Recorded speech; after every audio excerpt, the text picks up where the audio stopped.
It's not too big, not too small, not too quiet, not too loud. It's right down the middle. I'm Tyler from Silencer Shop, and today I am joined by the rugged Razor, wait for it, 556. For those of you who have been waiting for a dedicated 556 silencer from Rugged, it is finally here. But for those of you either new to the game or new to Rugged, let me take a step back and kind of explain where the Razor fits into their product line. If you want the quietest silencer that Rugged makes, it is the Surge 762. It is 9 inches long. While it is the quietest, it's also the heaviest and the biggest.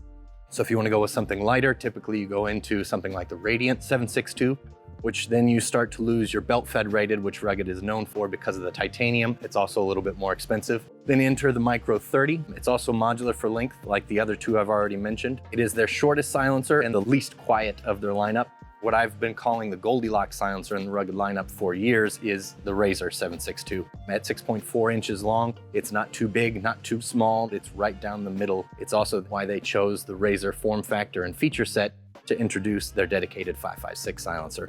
In the box with the Rugged Razor 556 is the silencer itself, documentation, user manual, a couple of stickers, warranty registration, as well as an end cap tool. For the 762s, this makes a little bit more sense because you may be swapping out your end caps, but for right now with the Rugged Razor 556, probably won't be using that much because it comes with the standard 556 front cap, a Rugged M2 omnidirectional muzzle brake that does not need to be timed. And I don't mean to put words in Rugged's mouth here, but it is intended as a silencer mount first and foremost. It is minimalist. There is very little metal on this.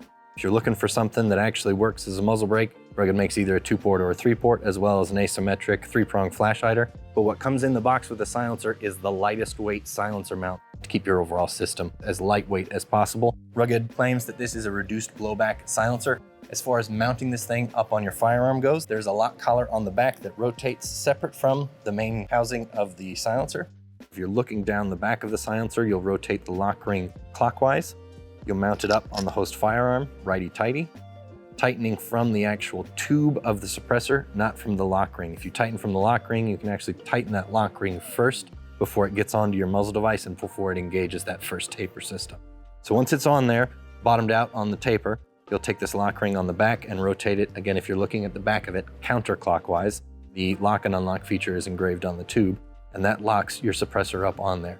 You'll notice on the M2 muzzle brake and any of the muzzle devices from Rugged, there is a go, no-go gauge, which is intended for you to sight down the top and bottom of the outside silencer tube. And if you can read no-go, that's not seated properly. If all you can read is go below that line, you are locked up and ready to roll. This is a fantastic, simple silencer without an adapt module on there to lose parts and pieces to it for a dedicated 556 platform. It comes with Rugged's standard unconditional lifetime warranty with no fine print.